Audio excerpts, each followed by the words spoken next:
All right, Bass Gear Magazine coming at you from the 2025 NAMM show. And many times wonderful things happen at NAMM, and one of those is happening right now.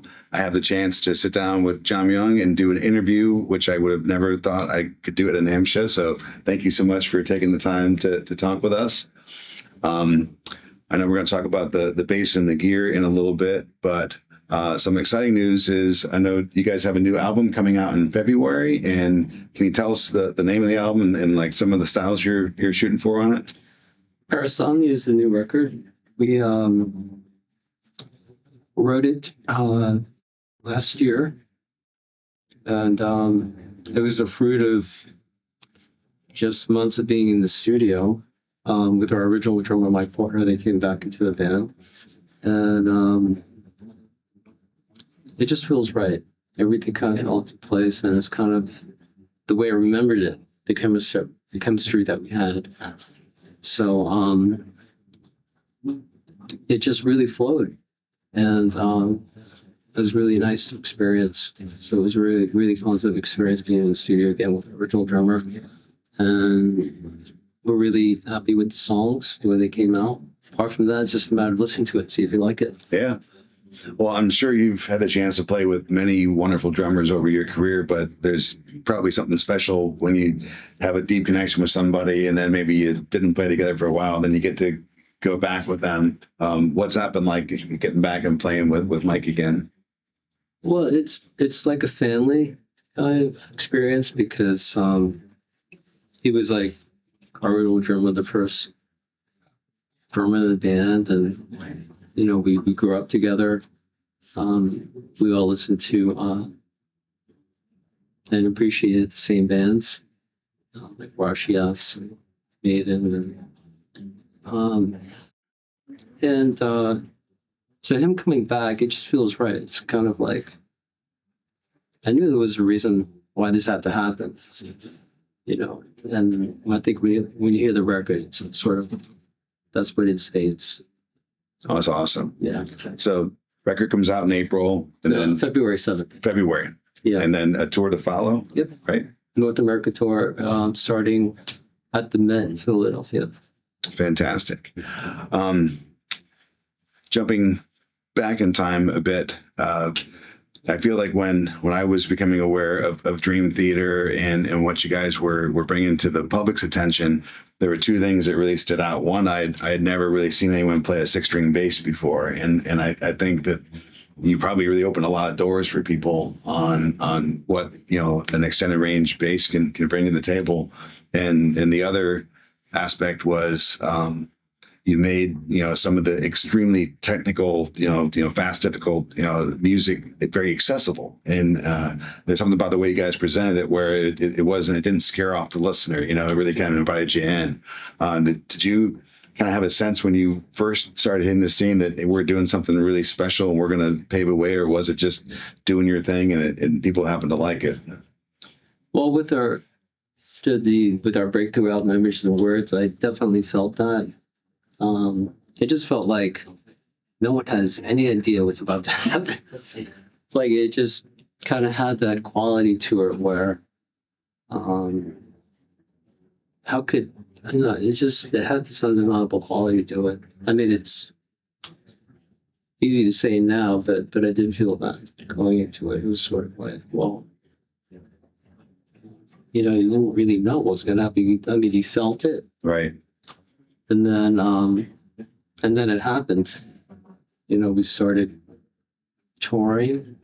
The expectations were kind of average. Mm-hmm. You know, we just got in the band, started playing shows. And then once MTV came on board and started putting us into rotation, it's like you never realized the power of that station, what it had. Because then we got put on the map overnight, basically. Yeah, back when they played music videos, that was a great channel. Yeah, so that was a blessing for sure for us, and it's been going ever since. That's a great validation too, you know, because it's interesting that you kind of felt and knew you had something special to show people, and then when the world responds to it, that's awesome. That is true. Yeah. And as I mentioned, you've, I'm sure, inspired so many players, and you hinted at, I think, some of the music that's inspired you. A lot of those are four-string players. What really inspired you as a player to go the extended route, and what were some of your influences? Well, I really love bands like Iron Maiden and Rush a lot. I really like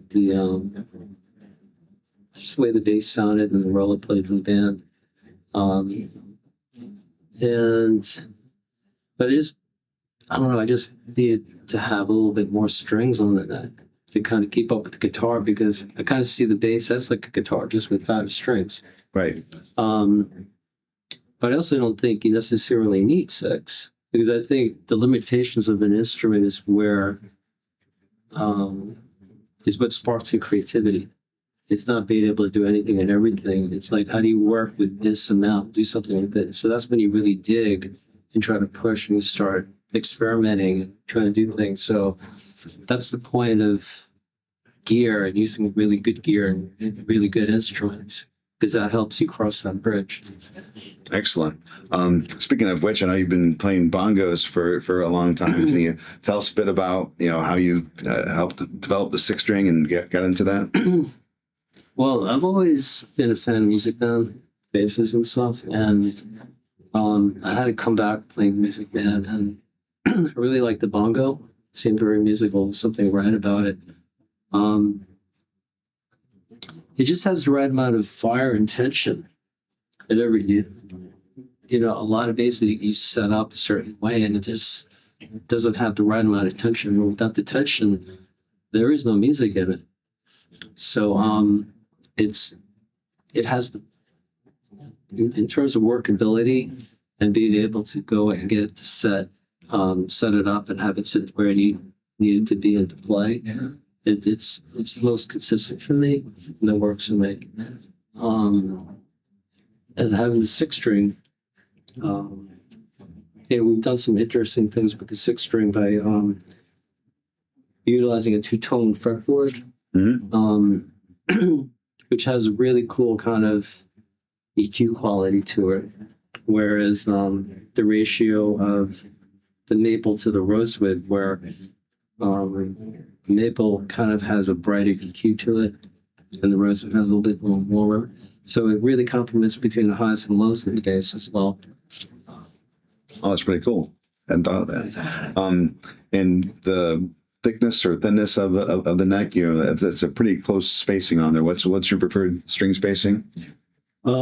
It's just however they figured it out, where it's a 5-string neck with 6 strings superimposed on it. That's sort of like the magic. I mean, it just fell into place. Gotcha. I know you've talked in the past about like some of the warm-ups and things that you go through to make sure that your hands and body are able to do what you're doing. Have you kind of stuck to the same warm-up program over the years, or as we all get a little bit older, do you change things up a little bit, how you prepare? No, I pretty much have a set routine that's kept me in the game for like the longest time.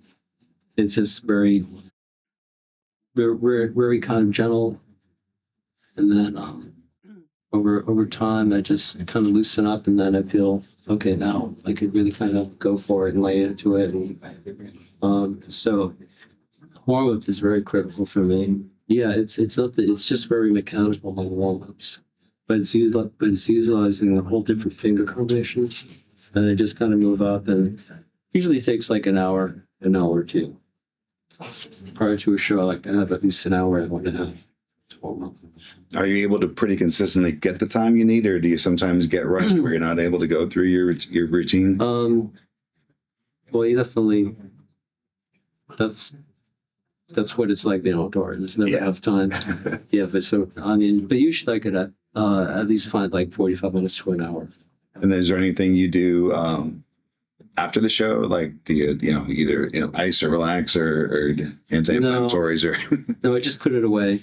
I could only stress my hands out for so long. It's really important to just kind of not do anything. Okay. Up until the show, yeah. On tour, my hands get definitely a little bit overused, So on days off, I just make a point of just resting. Right. Do you know how long your next tour is going to be? How many months? We're going to be going for a long time, and we go North America, then we take a break, then we go to Asia, and then I think we'll probably be doing festivals, and then maybe Europe again, North America. So I think it could possibly be another 15 months of work ahead of us. And that's takes a toll on the body, doesn't it? Yeah, but it's a good toll. Yeah, Right. It's very rewarding. I'm doing it. Music's one of those things that you put a lot into it, but it gives a lot back to you too, I'm sure. Yeah. Do you have members of your family who are also musical that help to encourage you, or are you kind of like the standout? My mother was a very big influence in my life. She put me into classical violin at 5. I grew up in New York City, and I had Juilliard teachers teach me violin, teach me Suzuki method when I was really little. So that was definitely a very priceless experience. Just being able to like feel what it feels like to press down on a string and create tone and all of that. So so a lot of that initial programming I really have to thank my mother for getting me involved. And she was very, very much into classical music. Yeah. I'm sure that, that's a very developmental time too for your brain and everything else, and so to have the musical interaction and experience at age 5, I'm sure probably helped, your brain to be the musician that you are. I think it did. Any questions from the Peanut Gallery? We have the whole Basic Gear Magazine team here. Yeah. So, yeah. John, you mentioned that limitations of instruments are one of the sources of inspiration for creativity, and you have a beautiful custom signature instrument. What do you find are the limitations of your instrument? That the limitations of this is you don't have the freedom of like a 4. So you have to be a little bit more disciplined in how you train your hands to prepare. So a lot of that has kind of played into how I warm up. And as a result of that, it kind of takes me to another place physically that I wouldn't normally be. So it's sort of addressing the challenge and then figuring out how to make it work. That's sort of like, that's when you go somewhere. Did you ever experiment with other instruments besides the violin and then eventually the bass guitar? And how did you make that transition? Initially, I was carrying around a violin and going to like orchestras and playing, participating in music that way. But then, where I grew up with John Petrucci in the same neighborhood, he grew up in a little town in Long Island called Kings Park. We just really kind of was captivated with rock music. There was something about the power of listening to bands, Rush especially. And it just became the greatest idea. It'd be like, you'd like be looking at this record and be seeing, all these great songs, these musicians, and it's like the idea of, wait, you can actually do this for a living. I think that was like the best idea. So, and that's what started it. So when you, I'm sure that the bongo wasn't your first fine instrument. What was the first quality bass you owned? Probably Rickenbacker. And then when I went to Berkeley, I was playing a Fender 62 reissue, 62 jazz bass reissue, which was really fun. But I was always like experimenting and training things, and it was never really settled until now. Now I'm settled. Yeah. Definitely found your instrument. What about amplification and monitoring? Do you use amps on stage and amp monitors, or one or the other, depending on where you're playing? I have lots of different things that I love. I mean, I have a bunch of Ashdown gear. I have I've been really getting into like Rupert Neve designs. consoles. And that's actually sort of like the foundation of my sound right now is the Rupert Neve stuff. Really love the way it articulates the bass. And I think a lot of it has to do with Rupert Neve's harmonic sensibilities. Whereas he not only kind of EQs a note, but he has a way of EQing the harmonics as well in a very unique way. So I love that. I love the Ashdown stuff, just putting a mic in front of that cabinet. It sounds great.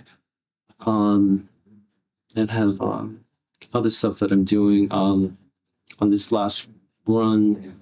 I really like using certain like solid state type of sounding things. There's something about the solid state and the bass that works for me.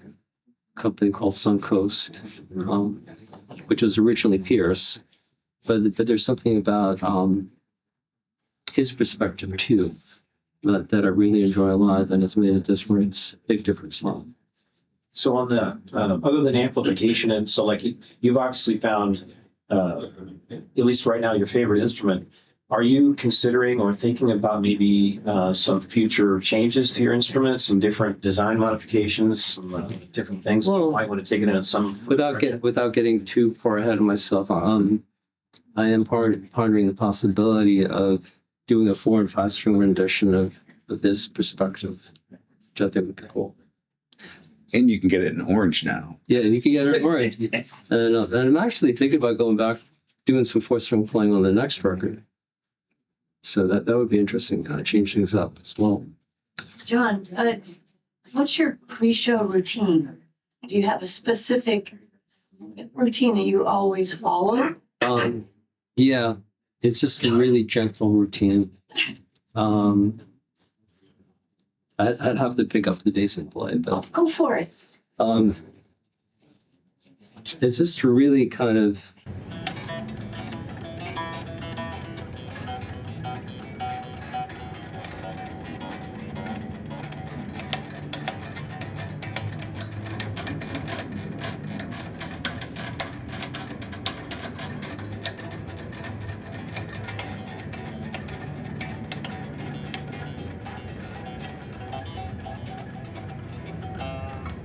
and I just do that, but I do every combination you could. And I go up in half steps up until about the 12th fret. And there's something about that that just kind of fine tunes the my strength and coordination and Or everything. wakes up your fingers? Yeah. It really, I guess, I don't know, maybe it's like a left brain, right brain kind of coordination thing, but it gets to the point where they're really kind of speaking to each other. And then when I feel like I'm in that zone, then, all right, I feel comfortable now. I can go up on stage and play. So that almost sounded like a classical etude a little bit. Did you come up with your practice and warm-up routine from some of your classic training? Those are just trills, minor second, major second, minor third. Yeah. And then, it's all within a minor third sort of radius. So, John, we're fortunate to have people who are hopefully going to watch this interview, and many of them are going to be older guys like myself who are kind of like, oh my gosh, that guy is so awesome. And there will be some younger players too who are discovering a whole new world of music out there and are trying to find their own way. If you could give some advice either to those kids or maybe even to a younger version of yourself, is there any advice you can give someone to start on a path of just being rewarded by music? Use the best gear and the best equipment, and put the time in. And that's the foundation for success. There's no replacement for that. Putting the time in the woodshed is what you got to do. Yeah. Well, thank you so much. We appreciate you taking your time to talk to us today. All right, thank and you. I look forward to hearing the new album. And I'll have to check your tour schedule. And if you're going to be anywhere close by, I may come go see the show. So, All right, let us know. Thank you so much. All right, thank you. Take care. Sure. Thanks.